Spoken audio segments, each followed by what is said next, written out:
Buenos días, vamos con el tema 10. En este caso tenemos el tema dedicado a Alfonso XIII, los intentos de regeneración del sistema político, la revolución de 1917 y la dictadura de Primo de Rivera. Un primer tercio de siglo bastante complejo, como hemos ido viendo en clase, donde se van a suceder determinados acontecimientos. Vamos a tener la crisis de la Restauración, la crisis de la guerra de Marruecos, el golpe de Estado, etcétera. Como siempre, bueno, pues tenemos el eje cronológico para que os ayudéis en caso de necesitarlo. Y en cuanto a la introducción, pues bueno, las diferentes cosas que vamos a ir, los diferentes acontecimientos que vamos a ir viendo a lo largo de este tema. Por un lado, vamos a tener una crisis en el régimen de la Restauración. Acordaros que veníamos de una primera república que no había salido bien, solo nos había durado un año, con 4 presidentes en ese año, y hay que restablecer la monarquía. De ahí tenemos el nombre de restauración, es la restauración monárquica. Alfonso XIII comprende los dos periodos claramente diferenciados. Por un lado, esa crisis de esa restauración de la monarquía que no termina de culminarse todo lo bien que se suponía que iba a ser para el pueblo español, y cómo acaba esa restauración con la dictadura del general Miguel Primo de Rivera, que el propio rey va a apoyar a ese dictador, a Miguel Primo de Rivera, y lo vemos aquí en las imágenes a los dos juntos. Hay muchas imágenes donde aparecen los dos en los despachos porque al final el rey apoyó a Miguel Primo de Rivera. Vamos a ver en este caso los intentos de reforma, de regeneración política, y vamos a ver los grandes problemas en los que estábamos sumidos los españoles en ese momento. Por un lado, vamos a tener la descomposición de los dos partidos dinásticos. Vamos a tener a Cánovas y a Sagasta, que lo habíamos estado viendo en ese turnismo, como, bueno, pues poco a poco van a ir perdiendo fuelle, van a ir perdiendo poder. Los dirigentes al final, van a fallecer, y los que siguen no van a ser lo suficientemente carismáticos para que ellos puedan hacerse con el control. Esto hace que aumente la conflictividad social y también van a incrementarse las huelgas. Las huelgas es algo negativo para un país porque se para la producción, y el parar la economía pues es algo que nunca va a ser positivo. El movimiento obrero va a tener mucha fuerza en este momento, sobre todo en las zonas más industriales como puede ser Cataluña, el País Vasco. Y los partidos políticos asociados al movimiento obrero pues también van a hacer mucha presión. En este caso vamos a tener a los socialistas y a los anarquistas. Esta conflictividad social se refleja también en un claro anticlericalismo, es decir, el odio contra la Iglesia. Ese odio viene, entre otras cosas, porque a lo largo de la historia la Iglesia pues las monarquías o el poder habían estado bastante unidas, y el ser humano funciona, podemos decir, a pendulazo. Entonces lo que quieren en este momento es que la Iglesia se separe totalmente del poder, y una de las maneras que tienen que hacerlo es atacándola, como hemos visto a lo largo de los temas, pues quitándola de todas las instituciones donde estaban, y luego entrando a destrozar el patrimonio religioso. Hay una necesidad de reformar las fuerzas armadas. Sobraban oficiales, sobraban jefes, faltaban recursos materiales, y quieren también que a los cargos de poder, a los altos cargos, pues se llegue por méritos propios, no se llegue por otro tipo de cosas. Los nacionalismos también van a resurgir con bastante fuerza, con ese intento de separación por parte de los nacionalistas, tanto catalanes, vascos, también los gallegos, que van a hacer bastante presión en este momento. Y por último, pues vamos a tener ese problema con Marruecos, que sigue estando presente debido al imperialismo que veníamos teniendo en el mundo en el siglo XIX, donde los países europeos se habían repartido continentes como el africano o el asiático, y que España, pues había llegado tarde a ese reparto de África, y quería un poco pues meter cabeza y llevarse algunos territorios, pero bueno, no se los van a llevar de la mejor manera posible.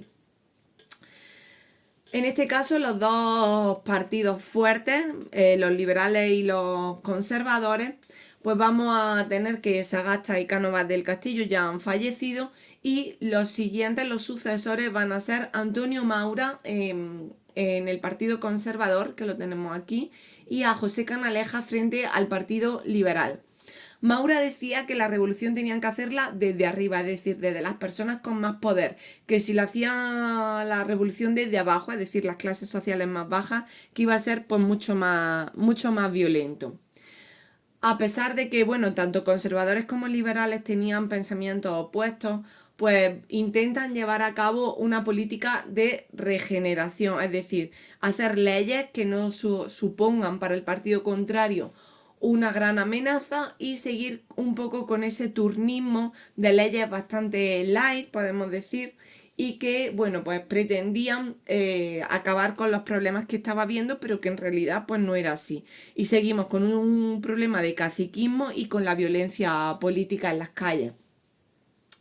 En 1912 la tendencia principal pues estuvo marcada por estas reformas regeneracionistas, pero hubo disputas internas también entre los propios partidos, con lo cual eso hacía que los gobiernos tuvieran muy poca duración, con la inestabilidad que ello conlleva. Ya lo hemos hablado muchas veces, que el que estar continuamente cambiando el poder, pues no es nada positivo, porque al final no permite que las leyes se asienten y veamos si funcionan o no. Una vez que están asentadas ya podemos decidir si esa ley es buena o es mala, pero si ni siquiera se permite eso, pues automáticamente pues la cosa lleva a una inestabilidad constante. Todo esto no fue suficiente y pues Maura decía pues lo que hemos dicho antes, que la revolución había que hacerla desde la parte alta, desde los poderosos, básicamente. Aquí vemos a Maura entrevistándose con Alfonso XIII. Es algo que, bueno, todos los presidentes del gobierno tienen sesiones de control con el rey. En la actualidad también debe de hacerse para, bueno, pues para contarle al rey cómo va el gobierno, cómo va el país, y que estén informados pues de las situaciones que se puedan llevar a cabo. Los comienzos de siglo, pues en este caso vamos a tener, como hemos dicho, un turnismo inestable, el problema de los nacionalismos, el choque militar. Alfonso XIII va a acceder al trono en el año 1902 y en 1905 pues van a tener a los conservadores en el gobierno. Luego se van a turnar, vamos a tener a los liberales, pero es un turnismo inestable, donde ninguno de los dos partidos tiene una fuerza considerable para asentar sus ideales y sus leyes. Se funda la Liga Regionalista con idea en este caso pues de seguir trabajando para el tema de la independencia, de los regionalismos de las distintas zonas españolas. Y esos partidos van a crecer electoralmente muy rápido. De hecho, en 1905 ganan los regionalistas en Barcelona, con lo cual vemos que bueno, hay una discrepancia también entre los propios ciudadanos. Las relaciones con el ejército y la prensa eran muy tirantes. Hemos hablado muchas veces que la prensa es el cuarto poder, que tiene el poder de influenciar a la población, de informarla de la manera más fiel posible, pero también ser muy crítica contra el gobierno, y eso pues puede hacer que se vuelquen los ideales de una población hacia un lado o hacia el otro. Y en este caso fueron muy inquisitivos contra el ejército. Y bueno, pues el gobierno de Moret, de Segismundo Moret, va a aprobar una ley según la cual los delitos contra el ejército y la patria quedarían bajo el control de los tribunales militares, con lo cual, bueno, pues esto no sería del todo objetivo, ¿no? Aquí no tendríamos igualdad ante la ley, porque obviamente los tribunales militares pues iban a velar por siempre que ganara la parte del ejército. Con Maura vamos a tener dos políticos, con el regeneracionismo de Maura entre el año 1907 y 1909. Vamos a tener a Antonio Maura y a José Canalejas, como hemos visto anteriormente. Ellos fueron los protagonistas de querer impulsar esa renovación del poder, esa renovación desde arriba, haciendo leyes que al pueblo le pudieran interesar. Y era necesaria una reforma pues bastante profunda en la vida pública y que mejorara las condiciones de vida de la gente del pueblo, básicamente, para evitar que hubiera cualquier levantamiento popular. Si la gente está contenta, si la gente la economía ve que funciona, si no pasa hambre, si tiene estabilidad laboral, la gente no se va a quejar. La gente sale a la calle a protestar cuando todo eso no va bien. Entonces, eso era lo que pretendía evitar Maura y Canalejas. Por eso esa renovación desde arriba, hacer leyes para que el trabajo se estabilice y la economía vaya lo mejor posible y así la gente no saldrá a la calle. Era un programa muy ambicioso y con una medida de inversión pública, es decir, de dinero público muy fuerte. Se pretendía el refuerzo naval. España había sido muy fuerte a nivel naval en siglos anteriores, pero había perdido fuelle. Pues aquí se apuesta por aumentar la flota para fomentar así el comercio, también para el ejército, y se favorece a los astilleros de Cataluña, de Vizcaya, también los gaditanos, facilitándoles el acero. La reforma militar fracasa, ya que intentan reducir el número de cargos militares, no lo llegan a conseguir. La administración local también intenta reformarla. En este caso va a haber una ley de reforma electoral donde se introduce el voto obligatorio, intentando reducir la abstención. La abstención nunca es buena porque es parte de la gente que no opina, que no dice qué quiere. Entonces, pues se intenta reducir eso y también se intenta reducir el tema del caciquismo, que los votos sean sinceros, que no haya compra de votos ni nada de eso. Hay una ley de represión del terrorismo, se intenta, a esos partidos políticos más violentos castigarlos fuertemente y se intenta recortar la libertad de imprenta para no generar conflictos mediáticos, cosa que, no resulta positivo. Se crea el Instituto Nacional de Previsión para el tema de las jubilaciones, las pensiones de jubilación, el paro, si hay algún tipo de accidente laboral, pues el tema de las bajas laborales, el descanso dominical se aprueba en este momento y la regulación del trabajo en mujeres y niños, tan importante en este caso. Y luego la ley de huelga, el derecho a la huelga, que la gente pueda protestar sin que hubiera ni coacción ni nada por el estilo. Este tipo de cosas y el problema con Marruecos van a generar la Semana Trágica de Barcelona. Acordaros que la Semana Trágica de Barcelona es porque van a la guerra con Marruecos la gente que no puede pagar un dinero para poder librarse de ir a esa guerra, con lo cual va a ser la gente trabajadora, la gente que menos recursos tiene y la que van a ver como el pan que ponen en su casa pues se va a ver limitado porque a esos hombres en edad de guerra pues se van a tener que ir a luchar a otro continente básicamente. Eso genera muchísimas tensiones en la calle que coinciden con las tensiones obreras y la lucha anticlerical.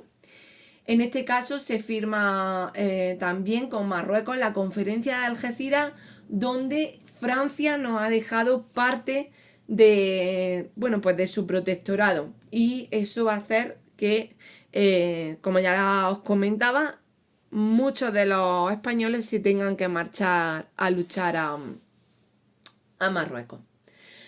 Los españoles que no conocían el terreno pues son atacados por la zona del Rif, en el Barranco del Lobo, por rifeños. Los rifeños se organizaban en cábilas que eran como tribus y nómadas que estaban asentadas allí y que conocían muy bien el territorio, con lo cual eso le hace tener una ventaja previa.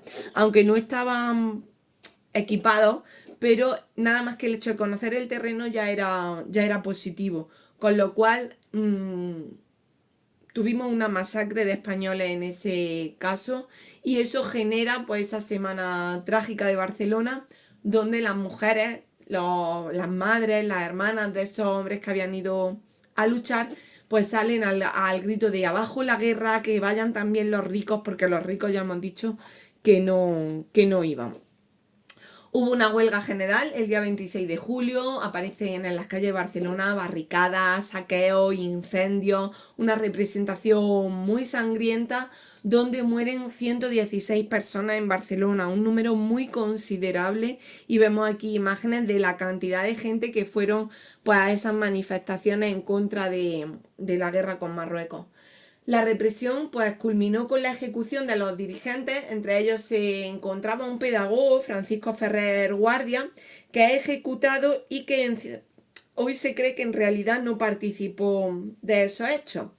Los liberales y los republicanos se van a unir, en este caso en contra de Maura, al grito de Maura no, y Maura presenta la dimisión al negarse a conceder los créditos necesarios para continuar la guerra en Marruecos. El turno pacífico se había roto ya y el Partido Conservador pues se fragmenta, se disuelve por todos estos conflictos que suceden pues básicamente en esta semana trágica de Barcelona. Entre 1910 y 1912 vamos a tener un gobierno presidido por Canalejas, lo tenemos aquí en la imagen de nuevo con el rey Alfonso XIII. El líder de este sector va a ser un sector de izquierda pero liberal. Aplica un programa regenerador, un programa de reformas sociales. En esa reforma está el impuesto al consumo, establece un impuesto sobre las rentas urbanas, algo parecido pues, bueno, a lo que hoy podría ser el IVA, el IBI también por ahí. Establece una ley candado donde se impide a las órdenes religiosas que abran nuevos conventos, que se asienten en España nuevas órdenes religiosas, y se intenta separar la Iglesia y el Estado, sobre todo en temas de educación.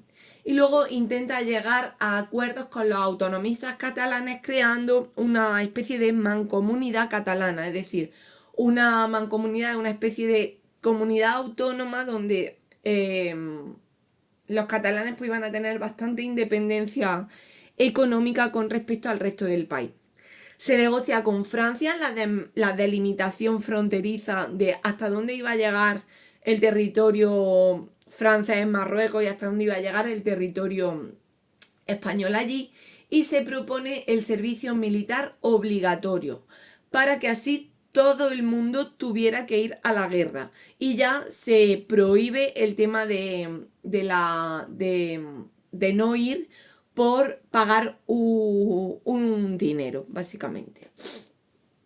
Se aprueban las medidas de protección social, pues con jornadas de 9 horas, pasamos de 10 a 9, eliminación del trabajo nocturno de las mujeres, que no haya tampoco niños trabajando, la jubilación a los 70 años, en fin, toda una serie de mejoras laborales con respecto a cómo estaba el sistema laboral en este momento. Esta labor es interrumpida debido al asesinato de Canalejas el 12 de noviembre de 1912 en la Puerta del Sol. Aquí lo que tenemos es en la portada del ABC una recreación. Obviamente no había nadie allí fotografiando justo ese momento. Y el momento en el que, bueno, pues Maura se aleja un poco de los pilares del sistema canovista, ve que está habiendo muchas fisuras también en ese sistema, que no funciona todo lo bien que se pensaba. En 1917 lo que vamos a tener es una crisis. En el panorama internacional estamos en plena guerra mundial, la Primera Guerra Mundial. Rusia se ha salido de esa guerra, están teniendo su propia revolución rusa. Hay carencia en productos básicos. Toda la economía se ha centrado mucho en la carrera armamentística y bueno, a nivel económico el mundo está en crisis, está totalmente en crisis, bueno, pues debido a la guerra. Y aunque España nunca participó de ninguna de las dos guerras, ni de la Primera ni de la Segunda Guerra Mundial, pues obviamente se va a ver afectada, es inevitable.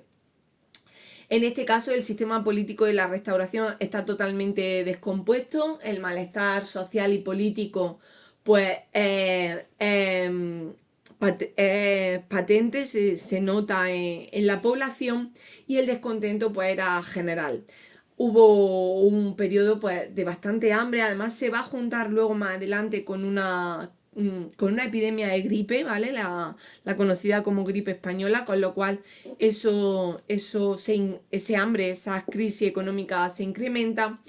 Al tener una crisis económica, los precios suben, aparece la inflación, hay falta de abastecimiento de productos, y esos productos, los pocos que hay, pues obviamente aumentan su precio.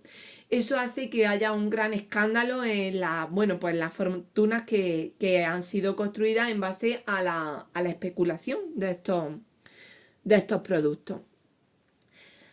¿Cuál es el final de la restauración? ¿Cuáles son las causas? Pues bueno, son un poco de todo. Por un lado tenemos el impacto económico de la Primera Guerra Mundial, que nos lleva a esa crisis económica del 17.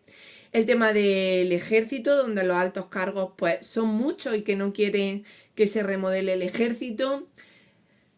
La corona pues va a derivar luego en esa autoridad impuesta por Miguel Primo de Rivera. Hay una crisis colonial con Marruecos y las reivindicaciones con los nacionalistas pues también. El malestar del ejército, también promovido por la escasez de presupuestos, la precariedad técnica, es decir, no tienen material suficiente y el material que tienen está totalmente desactualizado. Como hay demasiados oficiales, las perspectivas de ascenso son muy pocas, y eso hace que los que hay pues no quieran molestarse, no quieran trabajar para subir en los escalafones. Pues eso hace que el ejército esté bastante desmotivado. En junio se van a crear las juntas militares de defensa, es decir, asociaciones militares que reclaman aumentos de sueldo y ascensos por antigüedad. Eso, bueno, pues todo en base a que el ejército no estaba contento y había que motivarlo. Se da un ultimátum al Ejecutivo donde se aceptarán sus reivindicaciones, y el gobierno conservador de Dato, que es uno de los presidentes que vamos a tener, la autorizó. Aquí se hace patente la debilidad del poder civil, es decir, del gobierno frente al ejército. El ejército tenía la capacidad de salirse con la suya, de manejar mucho los hilos del poder, y logran que se aumenten mucho los sueldos de los militares. En un periodo de crisis, que se aumenten los sueldos de una parte de la gente que trabaja para el país. Los militares no son funcionarios, pero bueno, pueden tener cierta similitud, ¿vale? Hay alguna diferencia, pues no genera mucho contento en la población. Se hace una asamblea de parlamentarios. Las Cortes, que se encontraban cerradas desde febrero de 1917 por el conde de Romanones, deciden abrirse de nuevo, porque obviamente hay que poner el gobierno a funcionar y eso no se hace si no están las Cortes abiertas, y se propone reformar la Constitución, que hasta entonces ha sido la más larga de nuestra historia, que es la Constitución de 1876. Datos se negaba a la convocatoria de Cortes y suscita un poderoso movimiento de protesta entre los diputados, con lo cual volvemos a lo mismo. Ni siquiera los propios políticos son capaces de ponerse de acuerdo. A pesar de la prohibición, se reúnen ilegalmente los políticos de este momento en una asamblea parlamentaria en Barcelona, el 19 de julio. Ahí se aprueba una nueva constitución, dejando ya de lado la de 1876 y modificando la estructura política del país. Es decir, empiezan a aparecer las primeras comunidades autónomas. Ya empieza Cataluña a buscar esa independencia, que lo va a hacer por este sistema. El impulsor de esta autonomía va a ser Cambó, Francesc Cambó, con su partido político, que es la Liga Regionalista de Cataluña, donde deseaba, o su lema era, una Cataluña libre en una España grande. Lo hemos hablado en clase alguna vez. La idea era eso, estar dentro de España, pero de una manera bastante independiente, que yo os comentaba que puede ser lo que busquen en la actualidad, no separarse 100% de España, porque pues eso tiene muchos inconvenientes, pero sí tener la máxima independencia posible. Pronto fue disuelto todo esto y se perdió el segundo pilar del sistema canovista, es decir, las Cortes se convierten en un órgano inoperante, es decir, en un órgano que no funciona. Eso va a hacer que se inicie una huelga en agosto de 1917 con grandes desórdenes, disturbios, más de 70 muertos, otros tantos encarcelados. Coincide además con el conflicto militar y parlamentario, con lo cual había un doble carácter: el económico, donde bueno, pues se sigue pidiendo una menor jornada laboral, mayores salarios, se prohíbe el trabajo a menores de 14 años y se exigen pues grandes cambios a nivel político. El ejército recurre al ejército para controlar esta situación, sobre todo en la zona de Cataluña y en la zona minera, que es donde los desórdenes públicos pues van a tener más fuerza, sobre todo pues, por el tema del trabajo, era donde más gente trabajaba en la fábrica y donde la gente pues más se quejaba por las condiciones laborales. A pesar del fracaso, bueno, pues en este caso se demostró la gran capacidad de convicción que tenían los sindicatos. Los sindicatos ya hemos visto que son trabajadores que se asocian en torno siempre a un partido político. Pues aquí se vio que los sindicatos eran más fuertes de lo que se pensaba.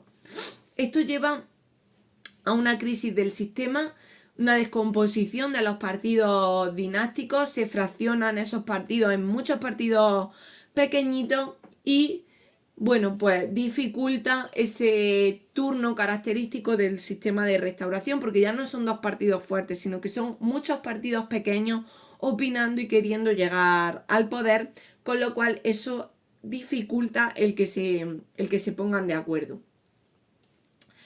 La Revolución Rusa se va a convertir en este momento en un mito que despierta las esperanzas colectivas del proletariado, de la gente de izquierda, desencadenando el miedo en la burguesía, que veían como si el proletariado llegaba al poder, ellos podían perder ese poder básicamente.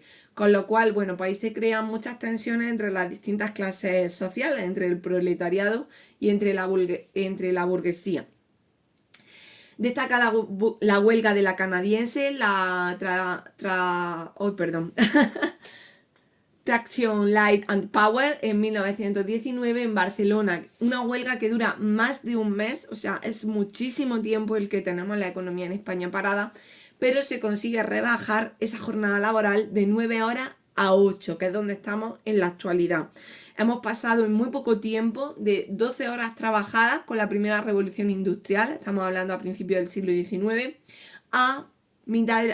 en el primer tercio del siglo XX, donde pasamos a 8 horas. Entre 1919 y 1923, Barcelona se convierte en el Chicago español, un Chicago que era en aquel entonces un Chicago muy violento, donde las mafias tenían el control de, bueno, gran parte de la producción, gran parte del comercio, el comercio de extraperlo, y aquí pues va a suceder algo igual.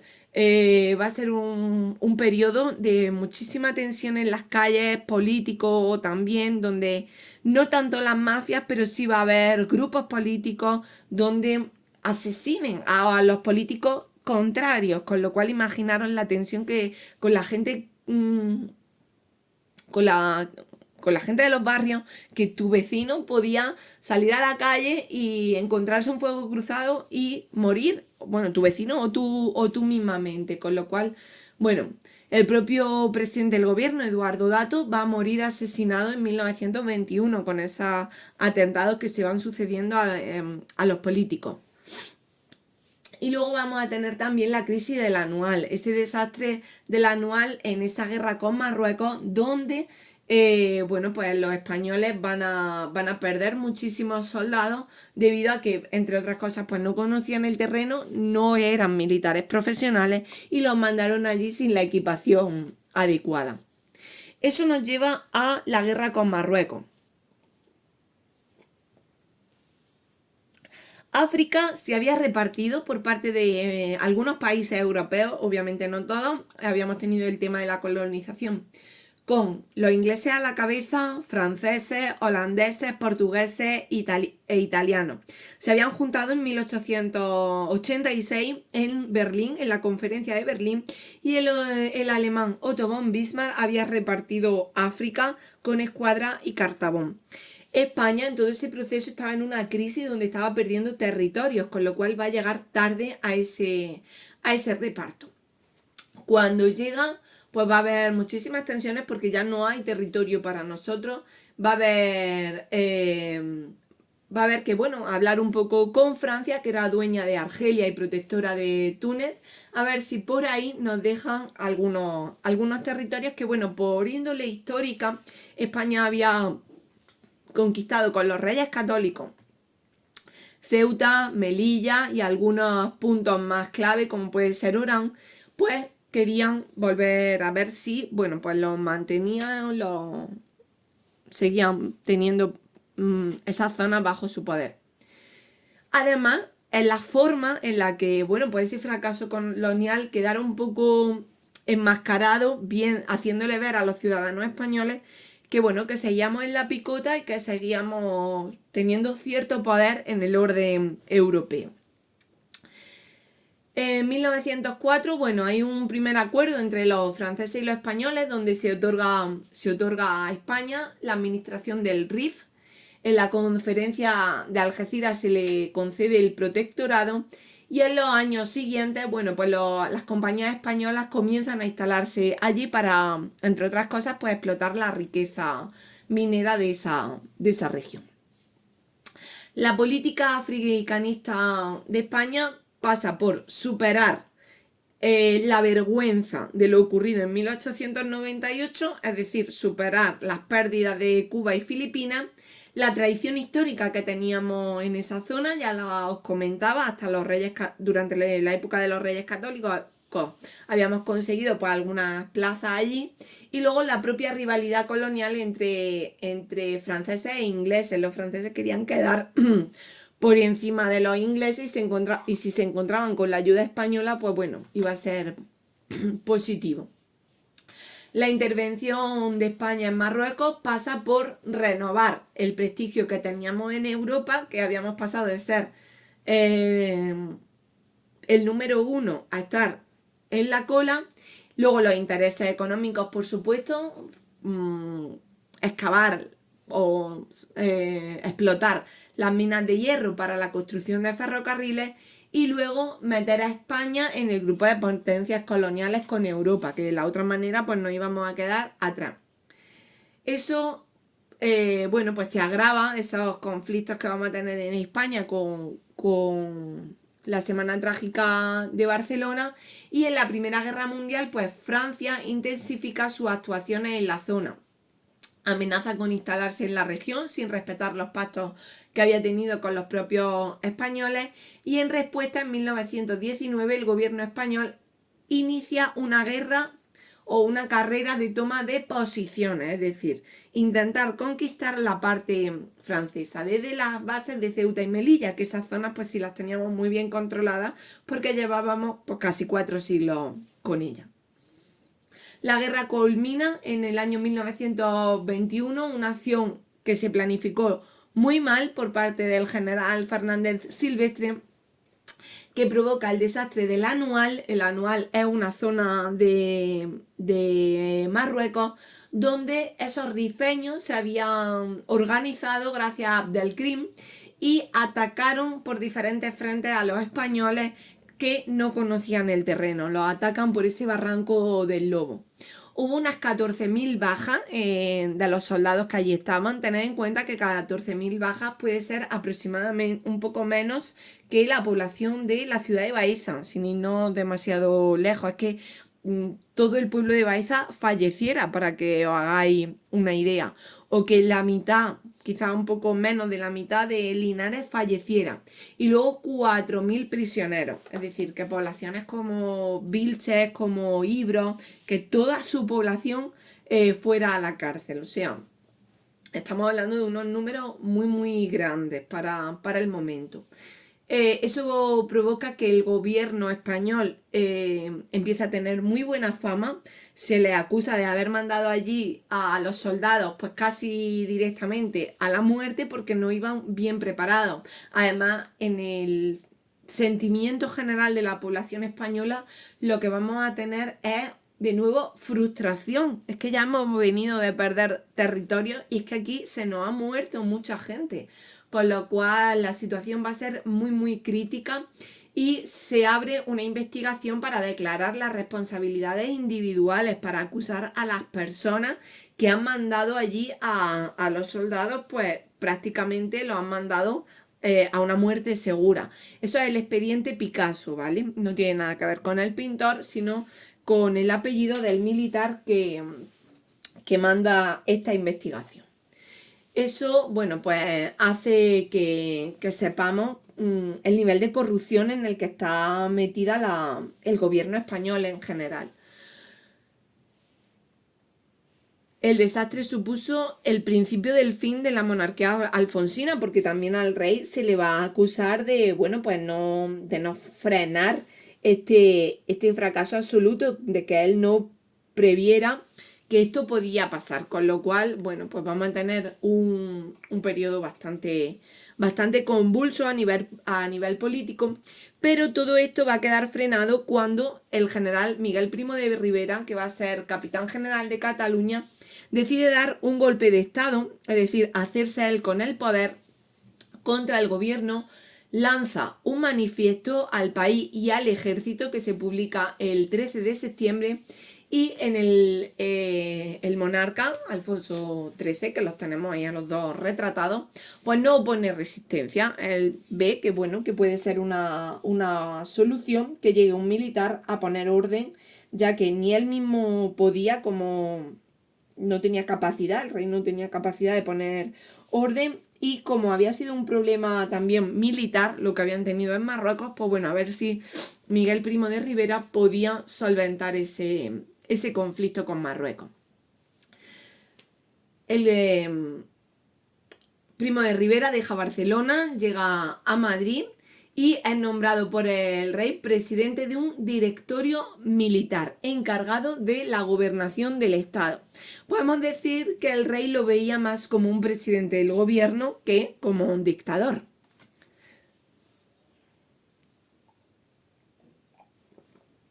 La dictadura dura 7 años, de 1923 a 1930, y se va a dividir en dos periodos, ¿vale? Primo de Rivera lo situamos en su inicio como un intento más de políticas regeneracionistas, de políticas que intentan renovar todo lo que hay y llegar a un estado estable. El 11 de septiembre se produce la celebración de la Diada en Barcelona. Hay una serie de enfrentamientos entre los nacionalistas, la policía y demás. Y en este momento pues va a aparecer el 13 de septiembre ese manifiesto dirigido al país, al ejército, por parte de Miguel Primo de Rivera. Tenemos aquí el texto donde, bueno, pues él hace referencia a qué quiere hacer con el país y impone entonces la dictadura. El pronunciamiento de Miguel Primo de Rivera derriba la estructura política de la Restauración. El sistema de Cánovas va a desaparecer totalmente. Claro, ya no hay un sistema de turno de partido, ya va a haber un partido que lo dirija absolutamente todo. Y el caso es que esta dictadura pues fue justificada por sus protagonistas porque pensaban que, bueno, que una sola persona con todo el poder iba a ser capaz de solventar los problemas que había habido hasta ahora. En este caso, bueno, quería poner fin a la ineficacia de los políticos liberales, a la incapacidad política de resolver el problema con Marruecos, a frenar los desórdenes públicos y a frenar también a los grupos nacionalistas, tanto vascos como catalanes. El rey y el ejército aceptan este golpe de Estado, ya hemos dicho, no fue visto mal por ellos, ni siquiera por la burguesía catalana, ni por los socialistas. Sí que se opusieron el Partido Comunista, ¿vale? Y la CNT, que es el sindicato, ¿de acuerdo? En el contexto internacional, bueno, pues tenemos el triunfo del comunismo en Rusia, ¿vale? Como lo que alentaba a los movimientos radicales y militaristas, que eso pues no querían que llegara a España. Y en Roma se había producido la marcha sobre Roma igual, instaurando un régimen fascista. Tampoco se quería eso para España, con lo cual vieron que la figura de Primo de Rivera, de Miguel Primo de Rivera, podía ser, bueno, pues un sistema coherente, un sistema moderado también, que no tuviera ideas especialmente radicales ni nada de eso.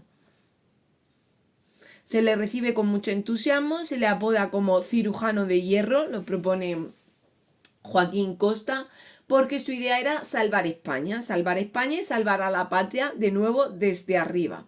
Solo quería un breve paréntesis para solucionar los problemas. Él no quería estar toda la vida como dictador ni nada de eso, sino, bueno, el periodo de tiempo que fuera necesario para poner orden en este desorden que teníamos. Cuando Miguel Primo de Rivera da el golpe de Estado, una de las primeras decisiones fue suspender la Constitución, las Cortes y los jurados. Claro, él es un dictador, ya no hace falta tener las Cortes abiertas, la Constitución pues casi que tampoco, porque él va a decir qué leyes va a poner en marcha, y los juzgados tampoco, porque él va a ser el que juzgue a todo aquel que esté en contra de este régimen. Se secuestra la voluntad real, es decir, el rey, pues aunque va a estar ahí, pero tampoco va a poder opinar nada, así que todo suspendido en este caso. Aquí de nuevo vemos cómo los tribunales militares, los tribunales civiles se sustituyen por tribunales militares, es decir, tribunales donde es él quien tiene ese poder de negociación, de elegir a quién condenar, a quién no, de tomar sentencia, vamos. Las diputaciones, los ayuntamientos son disueltos, los controlan los militares, los controla el gobierno, y el objetivo es acabar con la corrupción política, es decir, con ese caciquismo que venía siendo imperante desde tiempo atrás. Aquí ya no hay lugar para falsificar las votaciones ni nada de eso.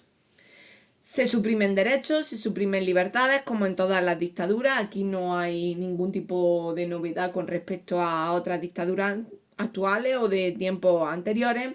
Se prohíben las huelgas, las elecciones. Quien pone el orden en las calles pues va a ser la policía. Rígida censura de la prensa, algo también normal dentro de una dictadura. La prensa pues no puede estar en contra del régimen, con lo cual solo puede dar un discurso, que es el de estar a favor del dictador, aunque bueno, realmente no tenía por qué ser así, pero no le permitían otra cosa. Se intenta resolver, en este caso, el orden público, se emplea la fuerza si es necesaria para que en la calle haya paz, haya tranquilidad, no haya revueltas, no haya exaltaciones, no se produzcan asesinatos, nada de eso. Con Marruecos, pues fue el logro más espectacular que tuvo Primo de Rivera, ya que, bueno, consiguió solventar el problema con Marruecos, pacificar la zona y establecer allí un protectorado. Y en cuanto a los nacionalismos, pues de nuevo se corta de raíz todo lo que tenga que ver, bueno, pues con el nacionalismo vasco y con el nacionalismo catalán, prohibiendo el uso de la lengua, las banderas, las tradiciones, etc. En el segundo periodo va a ser el periodo del Directorio Civil, un periodo que dura 5 años, de 1925 a 1930. Seguimos con la Constitución suspendida, se legisla a base de decreto, es decir, no hay una oposición que te pueda rebatir la ley que tú vas a sacar adelante, y la economía va en alza, la economía va mejorando. A partir del 25 el gobierno concluye que entre sus ministros pues no haya solo militares, sino que también puede haber alguna personalidad civil. En este caso se introduce en el gobierno José Calvo Sotelo y Eduardo Aunós, aunque el peso de los militares pues sigue siendo bastante fuerte.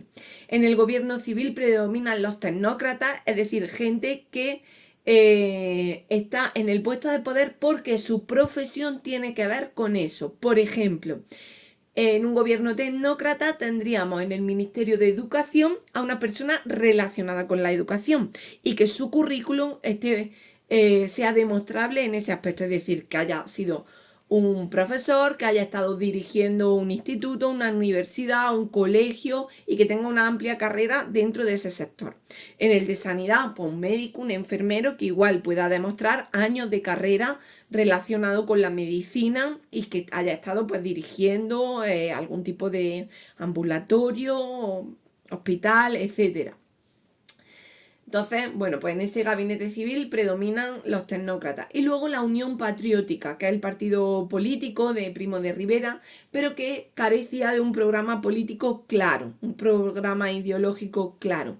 Sus principios sí descansan sobre la defensa de la unidad de España, con lo cual el tema de los nacionalismos fuera, de la religión y el corporativismo socioeconómico, es decir, qué poder económico tiene España, cómo venderse al exterior ese poder económico español, qué productos, qué tenemos aquí que podamos vender fuera, entre otras cosas. Intentaban de este modo atraer a las clases medias que habían participado en la política de restauración y que, bueno, pues se habían ido en épocas anteriores. Tenemos aquí a José Calvo Sotelo, Eduardo, el partido político de Primo de Rivera y, bueno, la gente que componía el directorio. Primo de Rivera se había manifestado al principio a favor de abandonar el protectorado, pero los generales africanistas, es decir, gente que estaba a favor, como puede ser Franco o Sanjurjo, lograron disuadirle.